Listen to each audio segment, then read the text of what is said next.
Bienvenue à ceux qui nous rejoignent dans ce foyer F de la Maison de la Radio et de la Musique pour cette deuxième table ronde consacrée à l'environnement. Paris 2024.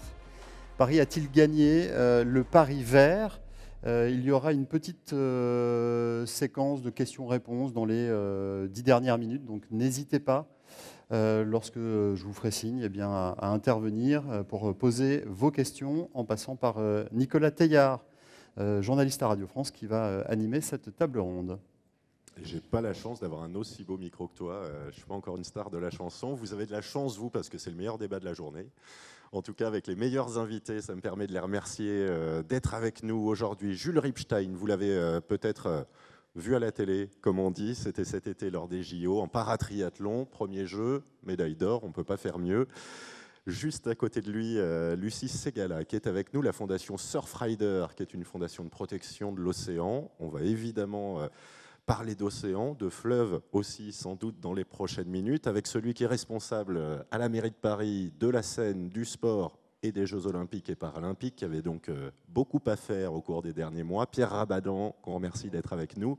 Et puis Maël Besson, qui est un expert sport et environnement. Vous travaillez à Sport 1.5, qui tente de faire basculer le sport dans une dimension verte, et on va voir que c'est un défi de taille. Le Paris vert est-il gagné? On aurait pu mettre un S à Paris pour le jeu de mots après ces Jeux Olympiques et Paralympiques. Je voudrais peut-être qu'on commence par un petit sentiment chez chacun d'entre vous. Il y en a qui ont plongé dans la Seine cet été, il y en a qui ont fait des relevés lors des jours et des mois précédant les épreuves autour de nous. On va peut-être laisser la parole à Pierre Rabadan pour commencer.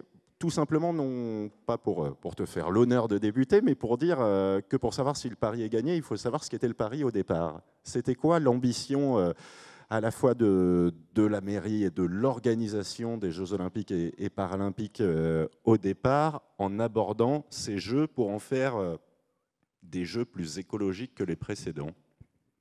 Merci beaucoup. Bonjour à toutes et à tous. Je récupère un micro, je suis le seul à pas en avoir. Alors je me suis dit peut-être qu'ils ne veulent pas que je parle, mais bon, merci. On va lancer un appel.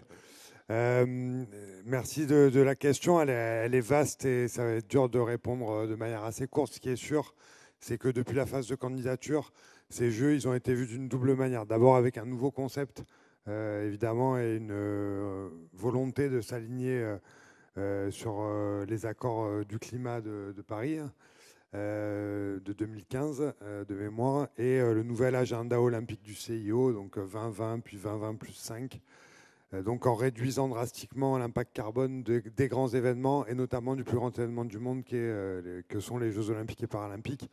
Donc c'était un objectif extrêmement ambitieux qui questionne toutes les phases d'organisation, des constructions au lieu où on fait les compétitions, à la compacité du modèle, et également la sortie du plastique à usage unique sur un certain nombre de paramètres, pas tous, j'imagine qu'on va en reparler. Voilà, donc aujourd'hui on sait que quasiment tous les objectifs ont été atteints. Le COJO va sortir mi-décembre son rapport. On n'a pas encore de bilan finalisé de ce qu'on appelle l'impact carbone de ces Après, JOP. moi, ce que je peux vous dire, c'est que sur toute la phase d'organisation, précédant les Jeux et le déroulé des Jeux, on n'a pas réduit l'ambition. Je ne dis pas qu'il n'y a pas eu des tentations, parfois de certaines et de certains, pour des réductions de coûts, pour des difficultés opérationnelles, de réduire l'ambition qui était celle de réduire l'empreinte carbone de 50% par rapport à Londres, ce qui était quand même un objectif majeur, et d'essayer de faire avancer un certain nombre de choses. Et pour finir sur le lien avec la ville hôte qui accueille les Jeux, nous, ça a été, la Seine en est peut-être sans doute le meilleur exemple, mais un moteur et un accélérateur de transformation publique qui n'a pas d'équivalent. On pense qu'on a pu faire des choses en 4 ou 5 ans qu'on aurait peut-être mis 15 ans à faire, ou peut-être qu'on n'aurait jamais pu les faire, parce qu'on avait un certain nombre d'acteurs publics qui étaient réunis autour d'un objectif commun avec une date, et cette date, on ne pouvait pas la repousser. Et dans ces milieux-là, où ça nécessite des investissements importants, des accords politiques et une volonté partagée, quand vous avez cet événement qui arrive, ça vous permet de ne pas diverger ou ne pas faire changer les uns les autres parce que d'un coup, il y a une autre priorité qui arrive et du coup, elle devient plus importante que l'objectif que vous étiez fixé avant. Donc, sur cet aspect-là, le pari est largement réussi, mais évidemment, il a été beaucoup questionné et il le sera encore, parfois de manière légitime, parfois de manière politique et malhabile, si je peux le dire. Mais on est là pour en parler, donc c'est très bien.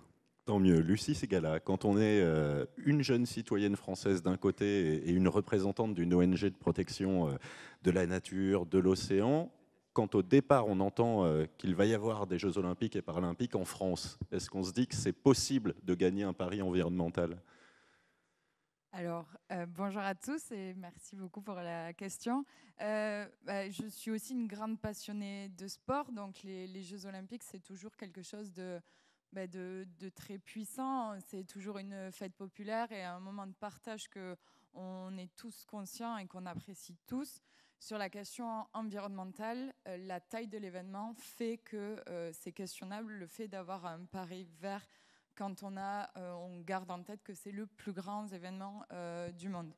Donc, c'est tout à fait, par contre, très positif qu'un événement de cette envergure mette le haut-parleur sur les enjeux environnementaux, comme ça a été fait avec Paris 2024. Et après, c'est sûr... Ça veut dire quoi, mettre l'accent sur les sujets environnementaux, par exemple, de votre point de vue ? Déjà, dès la signature de la candidature des Jeux Olympiques, il y a eu de réels engagements qui ont été posés sur la table, ce que d'autres grands événements sportifs ne le font pas forcément. Donc c'est dans ce sens-là que je parle de haut-parleur sur les engagements. Jules Rebstein, est-ce que quand on est sportif, qu'on est athlète, on pense aussi à des questions comme celle de l'environnement ? Ou est-ce qu'on est focalisé uniquement sur ses objectifs de vie, ses ambitions, et que ça passe très très loin derrière ? Alors moi, personnellement, je ne peux pas répondre pour tous les athlètes de toutes les disciplines sportives, mais personnellement, j'y pense. J'y étais sensible parce que mon sport, c'est un sport nature. Le triathlon, c'est un sport nature. On joue avec les éléments. Natation, vélo et course à pied. Voilà, donc ça fait longtemps que j'y suis sensible. Après, ça ne m'a pas empêché quand même de prendre l'avion souvent, et même trop à mon goût. Alors j'ai essayé de limiter au maximum, déjà parce que j'aime pas ça, et puis en plus parce que c'est pas top. Voilà, donc, mais après, à un moment donné, si on veut continuer, on est contraint et forcé d'utiliser ce genre de moyens de transport, par exemple. Mais bon, il y a plein d'autres moyens d'agir au quotidien, qu'on soit sportif ou pas, pour réduire pas seulement l'empreinte carbone, mais juste être citoyen malin et respectable. Et voilà. On va finir le tour de table. Maël Besson, on a un sportif qui nous dit « Moi, ma vie, tout simplement, elle est incompatible quasiment avec un certain nombre de décisions pour protéger l'environnement. » On a aussi... une association qui nous dit les jeux avec leur taille, ça ne peut pas être vert. Est-ce qu'on arrive à concilier sport et environnement, ou est-ce que c'est deux mots qui, par nature, ne vont pas ensemble ? Alors, j'ai eu la chance de suivre quasiment toutes les étapes, d'abord au ministère, puis au WWF, et puis maintenant en tant qu'indépendant. Si je devais résumer la situation sur Paris 2024, sur les enjeux environnementaux, je dirais que Paris 2024 est un des rares acteurs ou projets à avoir passé réellement des marches sur ce sujet-là, d'un escalier qu'on aurait déjà dû gravir, si on regarde l'enjeu. On a du retard, mais un peu moins. Quoi. Ça fait partie des acteurs qui ont le plus... donc, on va voir les chiffres mi-décembre, mais rien que sur les ambitions carbone de réduction, on ne sait pas si on va atteindre les objectifs. Enfin, en tout cas, moi, je ne sais pas. Peut-être tu as les chiffres. Mais la réalité, c'est que même s'ils font moins, si on fait juste moins 40% par rapport aux moins 55% annoncés, ça fait partie des acteurs... Il n'y a pas beaucoup d'acteurs en France qui, en 2024, ont réduit de 40% leurs émissions de gaz à effet de serre. Et ce qui est intéressant de voir, c'est que les plus grosses victoires en termes de réduction de l'empreinte sont grâce aux décisions au moment du concept même et à la définition même du projet. C'est parce qu'il y a eu cette volonté d'être sur de la sobriété, d'être sur la scène, d'être sur ces objectifs-là qui ont permis de changer. Et ce qui donne bien l'angle qu'il faut changer le modèle de ces événements, du circuit international, du circuit d'entraînement pour les athlètes, pour pouvoir continuer à gravir des marches Là, on a fait, si on veut, les parties d'économie les plus faciles. C'est quoi l'empreinte carbone sur un événement comme ça? Ça vient d'où? Ça vient du flux de spectateurs, ça vient des athlètes, ça vient de tous ceux qui, comme ici, ont un téléphone et suivent les épreuves sur les réseaux sociaux, ça vient des médias qui diffusent les épreuves? Ça vient de partout, hein. Dès que vous bougez, dès que vous allez quelque part, dès que vous réunissez des gens, ça crée de l'empreinte carbone. La question qu'il y a derrière tout ça, c'est est-ce qu'il faut conserver ces événements qui rassemblent des gens à l'échelle internationale, le plus grand d'entre eux étant les Jeux Olympiques et Paralympiques. Mais je crois que, en tout cas, moi, ça a renforcé ma conviction cet été que oui, je pense qu'il faut continuer de rassembler les gens, de leur créer des socles communs, des lieux d'échange, des valeurs de partage qu'on a vu réussir cet été. Mais il faut le faire d'une manière plus responsable. Donc Maëlle a évoqué quelques pistes, mais pour répondre à votre question, à ta question, pardon, c'est la prise en compte effectivement des trajets en avion qui sont parfois obligatoires. Pour venir d'Espagne ou de Belgique ou d'Allemagne, on peut venir en train. Quand vous venez d'Australie, c'est plus compliqué. Donc ça a été pris en compte dans l'évaluation. Il y a aussi la nourriture des athlètes, la compacité des sites pour que chacun se déplace, la famille olympique, mais aussi les spectateurs. Donc voilà, c'est vraiment dans la transversalité, les constructions qui sont faites, avec quels matériaux, quelle est l'empreinte de ces constructions, le mode d'exploitation, l'énergie utilisée. Voilà, on est entre nous et les Jeux sont finis, donc vous pouvez tout nous dire maintenant. Est-ce qu'il y a des choix que vous aviez faits, ou en tout cas des ambitions que vous aviez, auxquelles vous avez dû dire, bon ben non, ça on ne pourra pas? Sans doute, je n'ai pas en tête là. Je vous ai dit tout à l'heure que globalement, on a rogné sur rien. Il y a eu des débats, il y a eu des discussions. Voilà, l'exemple de la sortie du plastique à usage unique, par exemple. Évidemment, on aurait préféré, je vais parler que de Paris intramuros, mais on aurait préféré que ce soit dans tous les sites. Il y a 3 sites sur lesquels on n'a pas réussi à le faire. C'était des sites pérennes, Roland-Garros, Parc des Princes. Je vais juste traduire peut-être pour ceux qui n'ont pas tout suivi. Il y a eu une plainte de France Nature Environnement hier contre Coca-Cola. L'image qui a frappé, c'est de dire, tiens, on va arrêter le plastique au JO, mais on va utiliser des bouteilles plastiques pour servir des Coca dans un verre en plastique lui-même réutilisable. Quand vous, élu de la mairie de Paris, vous discutez avec monsieur Coca-Cola 2 ans, 3 ans, 4 ans avant les Jeux, comment ça se passe ? D'abord, on leur dit qu'il y a des choses qui ne sont pas négociables et qu'il faut qu'ils transforment leur modèle sur l'événement. Donc, ils ont un positionnement plutôt allant en disant oui, on est conscient qu'il faut transformer, etc. Maintenant, comment ça se traduit opérationnellement? Et là, les discussions commencent, les enjeux financiers.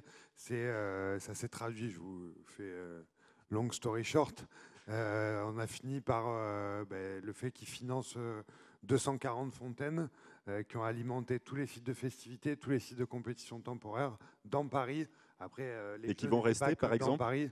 Parce qu'on parle d'héritage beaucoup. Est-ce que du coup, sur les sites temporaires, par définition, non, parce qu'ils ne sont plus là. Les sites de festivités non plus. Par contre, oui, on a entamé, notamment dans les arénas, au Parc des Princes, à Roland-Garros, là où on n'a pas réussi à mettre des fontaines partout, parce que ça nécessitait des gros travaux d'infrastructure et qu'on n'était plus dans les délais pour le faire. Et des investissements aussi financiers, oui, ça a amorcé quelque chose qu'on va essayer de continuer à faire, qu'on va continuer à faire. Mais ce que vous avez vu et ce dont on parle, et je ne vais pas commenter ça, mais l'idée était de dire, nous, dans Paris, on veut supprimer au maximum, donc sur tout ce qui était temporaire, ça a été fait. Les 3 sites de compétition sur lesquels on n'a pas pu le faire, comment on fait pour quand même réduire ou s'assurer d'un meilleur recyclage? Du coup, on a dit, plutôt que de donner les bouteilles directement aux gens, que parfois elles finissent par terre, qu'elles soient parfois pas recyclées, les bouteilles, déjà, vous essayez d'utiliser des plus grands contenants que des bouteilles individuelles de 33 centilitres, et celles que vous donnez, vous les versez dans des gobelets consignés et réutilisables, et ensuite, vous ne donnez pas la bouteille, vous le captez pour qu'on soit sûr de capter le déchet, de pouvoir mieux le recycler que s'il part dans la nature. Voilà, c'était ça, en fait, le pari qui a été fait. Je vous parle que de Paris intramuros. Après, il y a eu d'autres sites en Île-de-France et ailleurs où le problème s'est posé aussi. Mais voilà, en tout cas, c'était notre ambition à Paris et ça nous a servi, j'en termine par là, pardon si je suis long, aussi à passer un cap qu'on avait annoncé depuis 3 ans sur la sortie du plastique à usage unique dans les courses sur route à Paris. Donc toutes les courses sur route désormais à Paris ne peuvent plus utiliser de plastique à usage unique pour les ravitaux, etc. Et donc la deadline, c'était après les Jeux. Donc aujourd'hui, si vous n'utilisez pas un modèle pérenne qui n'utilise pas de plastique à usage unique, vous ne pouvez plus faire de course à Paris. Il n'y aura pas de bouteilles en plastique au marathon ou au semi-marathon. Exactement, il n'y en a pas eu au marathon pour tous. Je ne veux pas monopoliser la parole, hein, mais ça paraît simple comme ça. En vrai, c'est hyper complexe. Ça re-questionne le modèle des courses, le rôle des bénévoles, l'accès à l'eau potable. Enfin, voilà, il y a plein de sujets, mais on y travaille ensemble. Et Jules, là, on rentre dans deux choses très concrètes pour vous. Vous êtes un athlète qui vit dans un milieu aquatique. Il y a la pollution au plastique qui peut être directement liée à ça. Et en même temps, vous avez besoin de vous hydrater pendant une course et d'utiliser des bouteilles d'eau, par exemple. Comment on fait avec ces contraintes-là? Et est-ce que vous le vivez aussi en disant, moi, si je veux continuer à faire un sport qui est bon pour ma santé, j'ai besoin qu'il n'y ait pas trop de plastique? Alors, de toute façon, on sait que les contenus qui se trouvent dans les bouteilles plastiques et tout, ils sont pollués par le plastique lui-même. Donc, dans ma vie de tous les jours, je fais gaffe à ça. J'ai des consignes en verre, voilà. Ça, c'est mon truc perso. En tant qu'athlète, évidemment, de plus en plus sur les compétitions, et World Triathlon l'a bien compris, il le fait très bien. On a des gobelets non pas à usage unique, et puis qui sont pas à usage unique. Et on doit les jeter. On a une littering zone. On ne peut pas les jeter en dehors de la littering zone. Ça n'existait pas avant, ça? Avant quoi? Avant, je ne sais pas. Mais en tout cas, depuis que je fais du paratriathlon, j'ai fait du triathlon avant, mais depuis 2018, sur le circuit international, c'est comme ça. Et puis, World Triathlon fait pas mal de choses quand même en ce sens. Donc, c'est plutôt... Mais ça va avec le concept de notre discipline. Vous avez plongé dans la Seine pendant ces Oui. Jeux. Est-ce que c'était une question qui se posait avant? Parce que dans les médias, on en a beaucoup parlé, la qualité de l'eau, l'éventuel risque pour les athlètes et para-athlètes. Est-ce que vous, c'est quelque chose qui se posait? Et est-ce qu'il y avait un comparatif avec d'autres lieux de compétition, par exemple? Alors, comparatif avec d'autres lieux, oui, évidemment. Moi, j'ai nagé dans pas mal d'endroits qui me paraissaient plutôt sympathiques. J'ai pas fait les Jeux de Tokyo, j'ai pas nagé dans la baie de Yokohama encore pour le moment non plus. Mais oui, c'est une question que je me suis posée de plonger dans la Seine. Après, de toute façon, même si elle avait été vraiment sale, je l'aurais fait quand même parce que je voulais faire un triathlon et je voulais tenter de gagner les Jeux. Et voilà. Évidemment, quand on a su qu'il y avait des choses qui étaient mises en place pour la rendre plus propre, on était tous contents et on voulait que ça se fasse le plus vite possible. Et voilà. Mais jusqu'au dernier moment, c'était incertain quand même. Et c'était notamment sous l'œil vigilant de Surfrider sur le symbole de la Seine. On parlait d'héritage il y a quelques instants. C'est un bon exemple? Oui, tout à fait, parce que dans le contexte climatique actuel, de pouvoir avoir des îlots de fraîcheur comme la Seine et pouvoir permettre la baignade, que ce soit des athlètes et peut-être à des citoyens de demain, c'est une très bonne chose et c'est une chose positive que les Jeux ont permis aussi d'apporter, de pouvoir imaginer ce projet qui pouvait être très fragile à l'origine. Parce que c'est un projet d'assainissement qui est durable. Pour le coup, l'idée de pouvoir aussi faire ces épreuves dans la Seine, c'était parce que ces travaux, ils vont au-delà de la simple compétition. Oui, on le dira peut-être mieux que moi, mais ils dépassent les Jeux. L'objectif, c'est vraiment de pouvoir permettre aux citoyens de pouvoir se baigner ensuite dans la Seine plus tard. Donc ça a vraiment un héritage, cette baignade, ces Jeux qui se sont passés dans la Seine pour tous les citoyens après les athlètes. Est-ce que ça, c'est l'exemple d'un pari, justement, dont il n'était pas forcément gagné avant et dont on peut regarder aujourd'hui son résultat?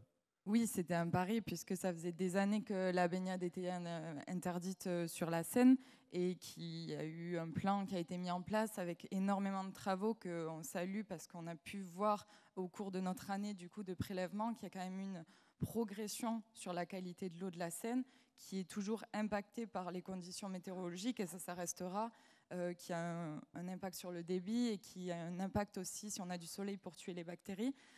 Mais on a vu qu'il y a eu une évolution de la qualité de l'eau avec un mois de septembre vraiment très positif sur les données des prélèvements. Est-ce qu'on a besoin de symboles, Maëlle Besson, pour que la cause environnementale soit liée au sport? Parce que des symboles, ces dernières années, on en a plutôt eu des négatifs. On a vu une Coupe du Monde de foot au Qatar, on a vu des Jeux d'hiver à Pékin sur des montagnes quasiment artificielles. Est-ce qu'à l'inverse, ça peut servir? C'est sûr que ce qui est visible de l'impact ou des réductions des impacts faits est très symbolique et participe à la dynamique globale. On n'a pas parlé d'héritage immatériel, mais clairement on le voit dans le secteur événementiel de toutes les entreprises qui travaillent. Ils le disent, on a énormément appris sur les jeux, sur les exigences de la ville de Paris, et en fait ça transforme leur métier. Donc ces symboles, en fait, ils créent une dynamique. Il faut qu'il y ait un portage. Je pense qu'il faut le souligner, que en fait, ça s'est fait parce qu'il y avait une ambition et qu'il y a eu un portage, parce que sinon, on revient facilement en arrière. Et ça crée une dynamique. Sur la scène, ce que je trouve intéressant, c'est que aussi dans le débat qu'il y a eu, c'est que finalement, il y a eu ce débat de est-ce qu'il fallait un plan B ou pas, est-ce qu'il faut rapatrier ou pas, et je trouve ça intéressant d'avoir qu'il n'y ait pas eu de plan B. Qu'on soit dans un... Pourquoi? Parce qu'on est toujours, et c'est souvent de là que viennent les impacts environnementaux, de vouloir aménager l'espace naturel, le milieu naturel ou les sites, les aseptiser et les aménager au service du sport. Et là, on a dit, non, c'est un milieu naturel qu'on réhabilite. Et en fait, c'est au sport à décaler les dates, à trouver une alternative. Et on voit que sur beaucoup de sports, notamment de nature, on a tendance à artificialiser et à aseptiser pour pouvoir garder une équité sportive et tout ça qui est importante, mais qui amène à avoir du coup des rivières artificielles en eau vive, des pistes... Le sport s'adapte jamais à l'environnement aujourd'hui, ou presque. On est dans une dynamique, on a été longtemps dans une dynamique d'aseptiser le milieu pour garantir une équité sportive très très poussée. À quel point que une piste de ski n'est plus faite en neige, mais en eau injectée pour qu'elle ne bouge pas entre tous les compétiteurs. On pourrait imaginer que du coup, faut gérer le vent, faut gérer l'ensoleillement, faut les gérer. Et en fait, cette recherche d'aseptisation du milieu pour garder une équité, on voit qu'elle a des dérives, notamment sur les impacts environnementaux. Et là, je trouvais ça intéressant dans ce débat de dire, non, on ne va pas mettre sous cloche le milieu ou aménager à outrance le milieu pour pouvoir garantir une compétition sportive. Et d'ailleurs, on intervenait ensemble la dernière fois, Pierre disait, en fait, l'enjeu qu'on fasse la compétition ou pas à l'intérieur de la Seine, finalement, l'héritage, il est déjà là. On a déjà dépollué la Seine. C'est un ancien rugbyman qui a joué l'hiver dans la boue, qui va nous répondre. Est-ce que le projet d'assainissement de la Seine, il aurait eu lieu sans les Jeux? Peut-être, on ne le saura jamais, mais il aurait pris 15 ans de plus, à minima, pour arriver au même objectif.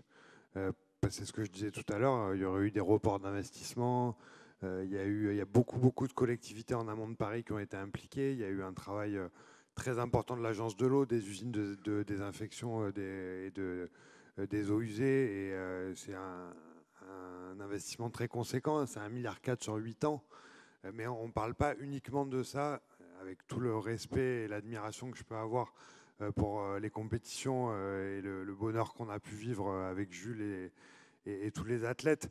Mais l'objectif, il était de reconquérir la Seine, de la rendre à nouveau baignable, certes, dès 2025, avec des sites de baignade qui seront dédiés d'abord à Paris en premier lieu, et puis après ailleurs en Ile-de-France. Aujourd'hui, il y a 20 communes, collectivités qui ont fait des demandes de baignade pour l'avenir. Mais je pense que ça aurait été beaucoup plus long et sans doute pas avec le même résultat. Après, il y a eu des débats sur... moi, je voudrais juste replacer les choses dans leur contexte. D'abord sur le plan A et plan B. Thierry Reboul, qui a organisé les cérémonies et tout, il disait quand il y a un plan B, ça veut dire qu'il n'y a plus de plan A. Et en fait, si on avait dit qu'il y avait un plan B, tout le monde aurait trouvé dès le début, dès le moindre doute sur la qualité de l'eau, la nécessité d'aller vers le plan B. Donc on aurait complètement abandonné le plan A. Ensuite, il y a une réglementation en France, une réglementation européenne sur la qualité de l'eau. Il y a des prélèvements qui sont faits. Et les prélèvements, et c'est le débat que je vais qualifier de débat qu'on a pu avoir avec Surfrider, même s'il a été particulièrement difficile à des moments. En fait, l'hiver, on sait que la qualité de l'eau, elle n'est pas bonne. Il pleut trop, il y a trop de débit, et voilà, il y a beaucoup de facteurs qui font qu'il y a moins de soleil, etc. Donc nous, on savait très bien que l'hiver, ça ne servait à rien de faire des prélèvements, ce qu'on avait dit à Surfrider, parce qu'ils ne seraient forcément pas conformes à la réglementation. Qu'il fallait un certain nombre de travaux qui soient terminés et ensuite un certain nombre de facteurs environnementaux qui permettent de revenir à une qualité d'eau qui soit conforme à la réglementation. Parce que l'autorisation de baignade, et c'est pour ça qu'il y a eu des décalages, ce qui est très chiant pour les athlètes, hein. Si tu le disais tout à l'heure. Il y a beaucoup de monde qui a mal dormi le 30 juillet, à la veille de la première compétition de triathlon. Je crois que j'en faisais partie. Mais par ailleurs, oui, mais le 26 juillet, quand il est tombé des trompes d'eau pendant 4 jours, je me disais que l'entraînement du lendemain est sans doute difficile à mettre en place. Voilà, mais je veux dire, c'est pas d'un coup on décide qu'on peut se baigner dans la Seine. Il y a eu des investissements, il y a surtout un protocole de baignade réglementaire sur lequel on n'a pas transigé. Et c'est pour ça que ça nous a amené à déplacer malheureusement quelques jours d'entraînement et voire décaler même un jour de compétition. Maël, un mot pour compléter? Oui, en fait, par rapport aux athlètes, pour travailler avec beaucoup d'athlètes et en accompagner, en fait, ça remettre le sujet, l'environnement, de l'impact environnemental dans la performance sportive, ça redéfinit qu'est-ce qu'on entend comme performance sportive. Et ce n'est pas la même chose d'être un athlète qui fait le tour du monde pour se préparer, pour être toujours dans les bonnes conditions toute l'année, et du coup avoir un impact carbone très carboné à cause de l'utilisation de l'avion, et s'entraîner toujours dans la même ville ou sur le même territoire sans prendre l'avion. Et en fait, la question de accepter l'incertitude environnementale ou météo et les limites planétaires dans la performance sportive, ça veut dire redéfinir ce qu'est la performance sportive. Mais comme en fait, ça paraît évident qu'il faut respecter l'adversaire, qu'il faut respecter les règles, les règles d'antidopage. En fait, je pense qu'il faut juste accepter que maintenant, la performance sportive doit se faire au regard du respect aussi des limites planétaires. Ça intègre une nouvelle donne. On va vous laisser la parole dans les prochaines minutes. Je vais juste laisser Lucie répondre parce qu'on a des acteurs pour qui c'est parfois ingrat d'organiser ou d'exister aujourd'hui. Pour un politique peut-être d'avoir la pression des médias, du public sur des résultats, et pour des associations d'être là aussi pour pousser les acteurs à faire mieux et d'avoir un rôle de vigie. C'est comme ça aussi que vous vous positionnez par exemple sur des événements comme les Jeux ou comme d'autres? Oui, tout à fait. Et nous, sur la question de la qualité de l'eau, ça fait 20 ans qu'on travaille sur notre expertise dessus. Et à ce titre, on fait partie du groupe d'experts qui accompagne la Commission européenne sur la révision de la directive d'eau de baignade. Et ce pourquoi il nous paraissait important de nous intéresser à cette question, c'est qu'on est une ONG, on est le regard citoyen, et c'est vraiment par cette perception-là qu'on voulait apporter de la transparence aux citoyens qui se posaient des questions aussi. Et pour nous, il nous paraissait important d'avoir ce relevé sur une année pour pouvoir voir s'il y avait des pollutions qui couraient, est-ce qu'il y avait des pics de pollution, et avoir un montant de données assez conséquent pour pouvoir vraiment porter un regard sur la question. Et ce qui vous réunit, c'est aussi d'être confronté parfois à des marques qui vont faire du greenwashing. C'est un mot qu'on a beaucoup utilisé. Comment aussi avoir de l'ambition sur un événement, mais ne pas devenir un outil de communication pour d'autres acteurs. C'était ça c'est aussi un enjeu. Bien sûr, c'est un enjeu. L'idée, c'est jamais de faire, en tout cas dans un objectif territorial, de ne pas faire de greenwashing. Il faut dire les choses. Dans l'approche, on avait le même but avec l'association, c'était, et je pense les athlètes aussi, c'est de bénéficier du travail qui est fait autour de cet événement-là pour une reconquête environnementale d'un fleuve. Donc l'objectif était partagé. Parfois, on a senti de la défiance, voilà, et voire, je ne sais pas quel est le bon mot, sans être désagréable, mais en tout cas, de la manipulation un peu, de dire mais regardez, vous n'êtes pas prêts. Mais en janvier, on n'était pas prêts parce que en fait, la période qui nous intéresse, c'est l'été. Donc évidemment que les résultats n'étaient pas bons. Et je pense qu'on aurait dû, je me permets de le dire maintenant, travailler plus puisqu'on avait le même objectif, plutôt que de venir jeter un petit peu parfois un doute. Ce qui est aujourd'hui le problème de la communication globale. C'est oui, ils disent ça, mais c'est peut-être pas vrai. Ou c'est pas sûr que même si les résultats sont bons, sont mauvais, pardon, ils vont peut-être faire nager les athlètes. On l'a pas fait et on ne le fera jamais. y compris quand on va ouvrir des baignades, il y aura des contrôles quotidiens. Ce sont des relevés scientifiques qui sont faits par des laboratoires.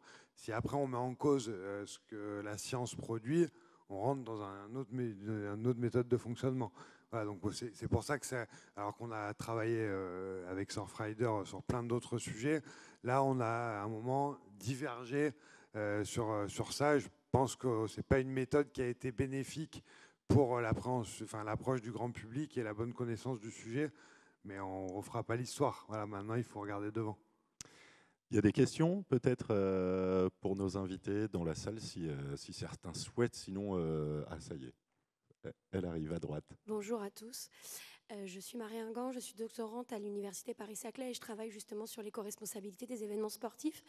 Et Monsieur Rabadan, vous avez soulevé le fait qu'il fallait sensibiliser les bénévoles et les organisateurs d'événements à transformer les ravitaillements sur les événements sportifs, principalement sur les courses sur route. La question était de savoir comment vous aviez œuvré pour le faire pour les athlètes des Jeux de Paris et les Jeux paralympiques, du coup olympiques et paralympiques. Comment les sportifs, ils ont été sensibilisés à ces actions et s'il y a une sensibilisation et une transparence dans la formation qui tendrait à évoluer à long terme.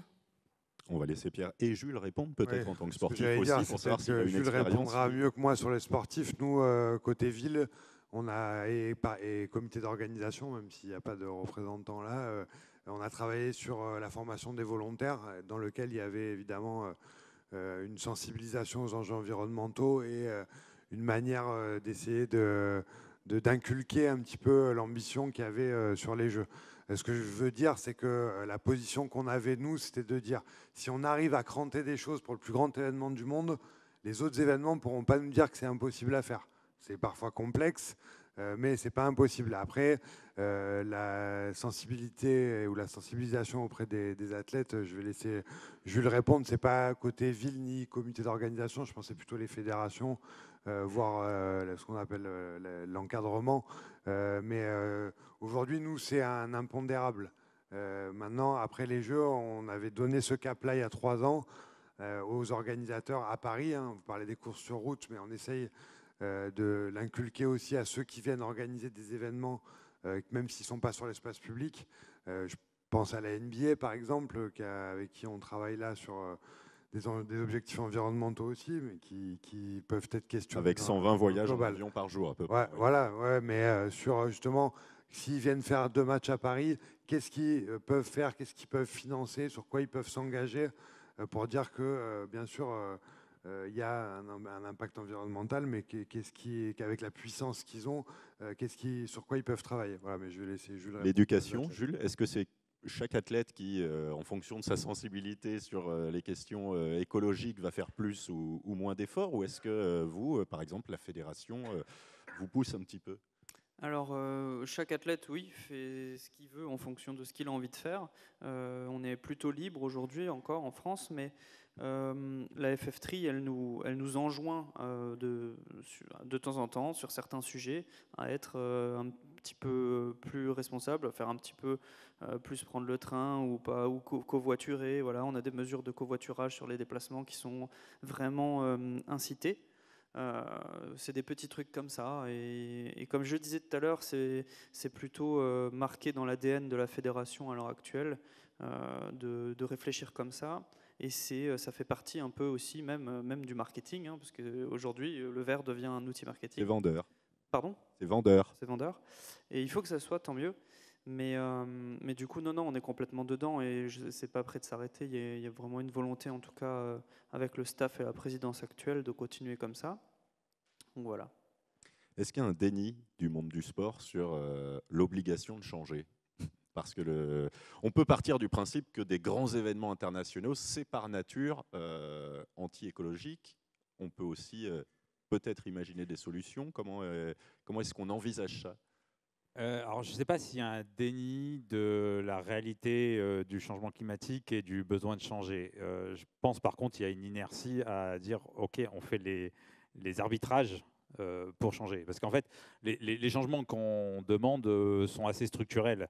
En fait, on parle de sobriété et le fait d'avoir construit peu sur les JO 2024, mais parce que Le CIO a revu son modèle et a ouvert la possibilité dans son agenda 2020 et dans le cahier des charges d'avoir des équipements sportifs où des jauges sont moins importantes.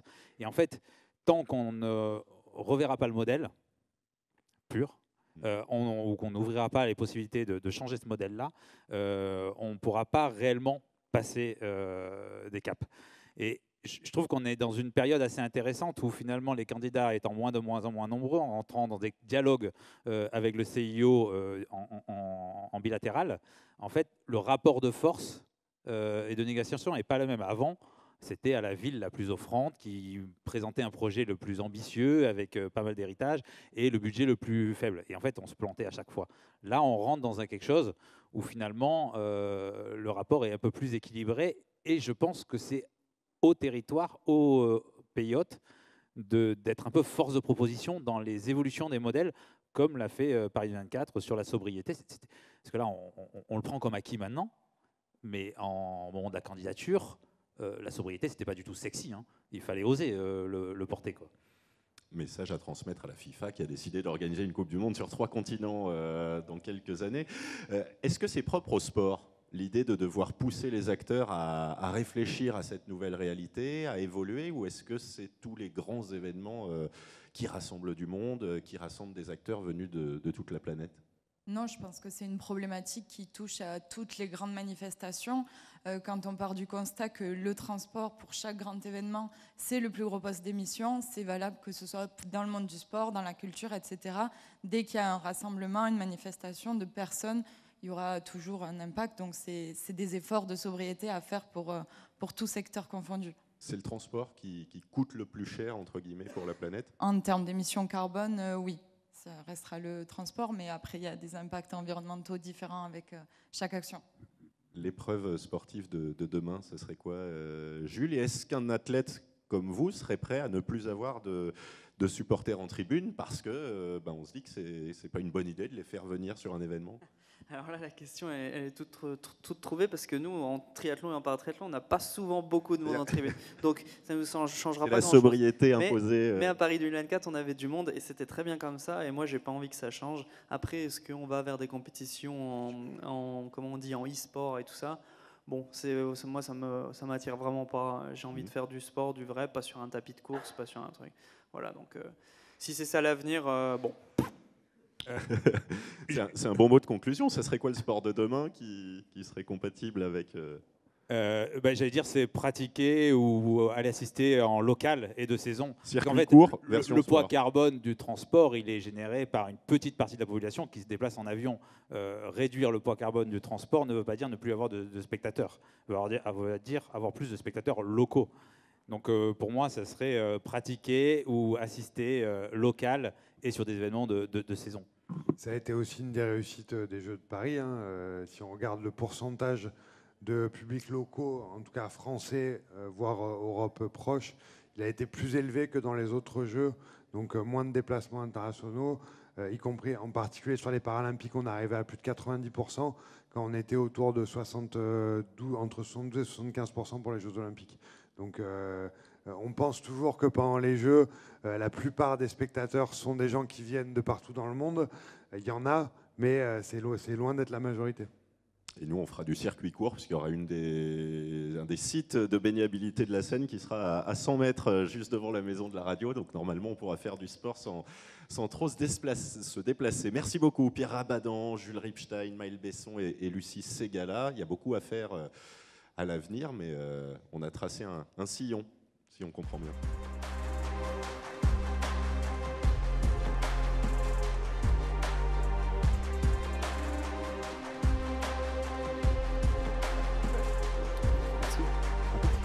Merci beaucoup.